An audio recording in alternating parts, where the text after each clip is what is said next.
بسم اللہ الرحمن الرحیم۔ السلام علیکم ورحمۃ اللہ وبرکاتہ۔ امید ہے آپ خیر عافیت کے ساتھ ہوں گے۔ آج کا ہمارا سبق ہے آیت مبارکہ 123 اور 124 اور 125۔ یہ سورہ آل عمران ہے اور اس کا جو ہے وہ چوتھا پارہ جو ہے وہاں پہ یہ ہمارا سبق ہے۔ تو شروع کرتے ہیں جی۔ سب سے پہلے آیت 123۔ بسم اللہ الرحمن الرحیم۔ وَلَقَدْ نَصَرَكُمُ اللَّهُ بِبَدْرٍ وَأَنْتُمْ أَذِلَّةٌ فَاتَّقُوا اللَّهَ لَعَلَّكُمْ تَشْكُرُونَ۔ اس آیت مبارکہ کی تجوید دیکھیے گا۔ سب سے پہلے وَلَقَدْ، یہاں پہ اس لفظ کے اندر 4 حروف ہیں، اور لفظ کا مطلب ہوتا ہے پھینکنا، ٹھیک ہے، اور حرف کا مطلب ہوتا ہے کنارہ۔ تو یہاں اس لفظ کے اندر کتنے حروف ہیں جی؟ 4 حروف ہیں، واو، لام، قاف، دال۔ یہ 3 اس میں باریک پڑے جائیں گے، لیکن ایک قاف جو ہے وہ موٹا پڑا جاتا ہے، اور ہمیشہ کیا ہے جی، ہمیشہ موٹا پڑا جاتا ہے، کبھی بھی یہ باریک نہیں ہوتا۔ وَلَقَدْ، وَلَقَدْ، آخر میں دال ساکن ہے، تو یہاں پہ دال قلقلہ ہوگی۔ اور آگے دیکھیے گا، وَلَقَدْ نَصَرَكُمُ اللَّهُ، نصر، یہاں نون باریک ہے، صاد موٹا، را موٹا۔ اس کے بعد لفظ اللہ کو بھی ہم پر پڑھیں گے تفخیم کے ساتھ، یعنی اس کو بھی ہم موٹا پڑھیں گے۔ نَصَرَكُمُ اللَّهُ، یہاں لفظ اللہ کی لام سے پہلے میم کے اوپر پیش ہے، تو اس وجہ سے لفظ اللہ کا جو لفظ ہے یہ پر پڑھا جائے گا، موٹا پڑھا جائے گا۔ اگر اس سے پہلے زیر ہوتی تو یہ باریک ہوتا، لیکن زبر یا پیش کی صورت میں لفظ اللہ کو پر پڑھا جاتا ہے، موٹا پڑھا جاتا ہے۔ نَصَرَكُمُ اللَّهُ بِبَدْرٍ وَأَنْتُمْ أَذِلَّةٌ، جی بِبَدْرٍ وَأَنْتُمْ، یہاں پہ ادغام ہے، تنوین ہے کیونکہ را کے نیچے، اور اس کے بعد واو ہے، تو یہاں ادغام ہوگا غنّے کے ساتھ۔ وَأَنْتُمْ، یہاں پہ اخفا ہے، أَذِلَّةٌ لکھا ہوا ہے، لیکن آگے رموز اوقاف میں سے جیم ہے، تو یہاں وقف کرنا جائز ہے، تو آپ یہاں وقف کریں گے تو تا کو ہا سے چینج کر کے ہا کو ساکن پڑھیں گے، أَذِلَّةٌ، لیکن وقف ہوگا تو أَذِلَّةٌ ایسے ہوگا۔ آگے دیکھیے گا، فَاتَّقُوا اللَّهَ لَعَلَّكُمْ تَشْكُرُونَ، یہاں بھی لفظ اللہ پر ہے کیونکہ اس سے پہلے قاف کے اوپر پیش ہے۔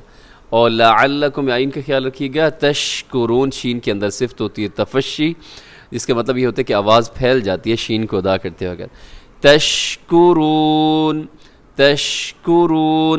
آیت 124 دیکھیے گا، آگے نیکسٹ آیت دیکھیے گا، اِذْ تَقُولُ لِلْمُؤْمِنِينَ أَلَنْ يَكْفِيَكُمْ أَنْ يُمِدَّكُمْ رَبُّكُمْ بِثَلَاثَةِ آلَافٍ مِّنَ الْمَلَائِكَةِ مُنزَلِينَ۔ جی یہاں اس کی تجوید دیکھیے گا۔ سب سے پہلے اذ تقول، یہاں ذال کو نرمی سے پڑھیے گا، اسے قلقلہ ہونے سے بچائیے گا۔ اذ تقول، اسے اذ ایسے کرنا، یعنی ہلا دینا، قلقلہ کر دینا، یہ درست نہیں ہے۔ تقول، قاف موٹا رکھیے گا۔ للمؤمنین، یہاں واو کے اوپر حمزہ کی نشان ہے، تو یہ حمزہ پڑھا جائے گا، حمزہ جھٹکے سے ادا ہوتا ہے۔ للمؤمنین، آگے أَلَنْ يَكْفِيَكُمْ، یہاں نون ساکن کے بعد یا ہے، تو یہاں ادغام ہوگا۔ أَن يُمِدَّكُمْ، یہاں بھی ادغام ہے۔ رَبُّكُمْ بِثَلَاثَةِ، اچھا رَبُّكُمْ کے آخر میں میم ساکن ہے، میم ساکن کے بعد با ہے، تو یہاں اخفاء شفی ہوگا۔ رَبُّكُمْ بِثَلَاثَةِ آلَافٍ مِّنَ الْمَلَائِكَةِ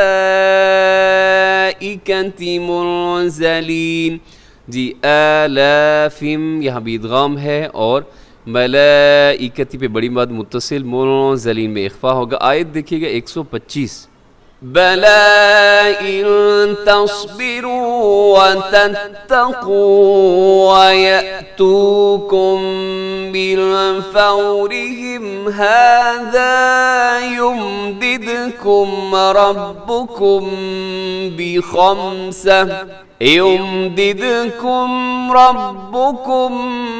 بِخَمْسَةِ آلَافٍ من الملائكة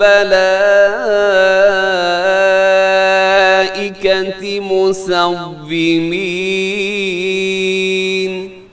جی یہاں دیکھیے گا بلا ان تصبروا، بلا کی پر چھوٹی مد ہے، ان تصبروا نون ساکن کے بعد تا ہے، یہاں اخفا کیجیے گا. اور یہاں آگے چل کے وَيَأْتُوكُمْ، یہاں میم ساکن کے بعد میم ہے، یہاں ادغام شفوی ہے. اور اس میں کیا ہوتا ہے جی هَذَا يُمْدِدْكُمْ رَبُّكُمْ، یہاں اخفاء شفوی ہے، ربکم میم ساکن کے بعد با ہے. بِخَمْسَةِ آلَافٍ میں یہاں پہ ادغام ہے. ملائکت یہاں بھی مد متصل بڑی مد ہے. مسومین. جی یہ 3 آیات بینات. اب اس کا اب ترجمہ جو ہے وہ سماعت کر لیجیے گا. وَلَقَدْ، اور البتہ نَصَرَكُمْ مدد کر چکا تمہاری اللہ بِبَدْرٍ بدر میں. وَأَنْتُمْ جبکہ تم أَذِلَّةٌ تم کمزور تھے. فَاتَّقُوا اللَّهَ تو پس تم ڈرو اللہ سے. لَعَلَّكُمْ تَشْكُرُونَ تاکہ تم شکر گزار ہو جاؤ. یہاں پہ اللہ رب العزت یہ بیان کریں کہ جنگ بدر میں مسلمانوں کی تعداد تو بہت تھوڑی تھی، یعنی کل 313 تھے، جبکہ ان کے مقابلے میں جو کافر تھے وہ 1000 کے لگ بھگ تھے. اور ان کے پاس جو ظاہری ساز و سامان ہے وہ بھی بہت زیادہ تھا. لیکن اس موقع پر اللہ تعالیٰ نے مسلمانوں کی جو مدد فرمائی وہ فرشتوں کی مدد سے اللہ تعالیٰ نے مدد فرمائی. جی نیکسٹ آیت میں دیکھیے گا اذ تقولوا جب آپ کہنے لگے تھے للمؤمنین مومنوں کو الن یکفیکم کہ کیا کافی نہیں ہے تمہارے لیے ان یمدکم کہ مدد کرے تمہاری ربکم تمہارا رب بثلاثۃ آلاف 3000 سے من الملائکۃ فرشتوں سے منزلین اتارے ہوئے. بلا کیوں نہیں، نیکسٹ آیت دیکھیے بلا کیوں نہیں ان اگر تصبروا تم صبر کرو وتتقوا اور پرہیزگاری کرو ویأتوکم اور تم پر آئیں من سے فورہم فوراً. ھذا یہ یمددکم مدد کرے گا تمہاری ربکم تمہارا رب بخمسۃ 5000 من الملائکۃ فرشتوں میں سے مسومین نشان زدہ. جی یہ سارا جو نقشہ ہے جنگ بدر کا ہے کہ ابتدا میں جو بشارت دی گئی تھی وہ یہ مسلمانوں کو بشارت دی گئی تھی کہ تمہاری مدد کی جائے گی 3000 فرشتوں سے. تو پھر اس کے بعد جو ہے یہ تعداد تھوڑی سی بڑھا دی گئی کیونکہ جو کافر تھے ان کی تعداد زیادہ تھی، مسلمانوں سے 3 گنا زیادہ تھی. تو مسلمانوں کو تھوڑی سی جب تشویش ہوئی، تھوڑی سی پریشانی ہوئی، تو اس وقت اللہ تعالیٰ کی طرف سے پھر یہ اعلان ہوا کہ 3 نہیں بلکہ 5000 فرشتے جو ہیں وہ آئیں گے. اللہ کی طرف سے 5000 فرشتے جو ہیں وہ بھیجے جائیں گے. جی تو اس کے ساتھ ہی ہمارا آج کا سبق مکمل ہوا. دعا میں یاد رکھیے گا اور ہمیشہ سلامت رہیں. السلام علیکم ورحمۃ اللہ وبرکاتہ.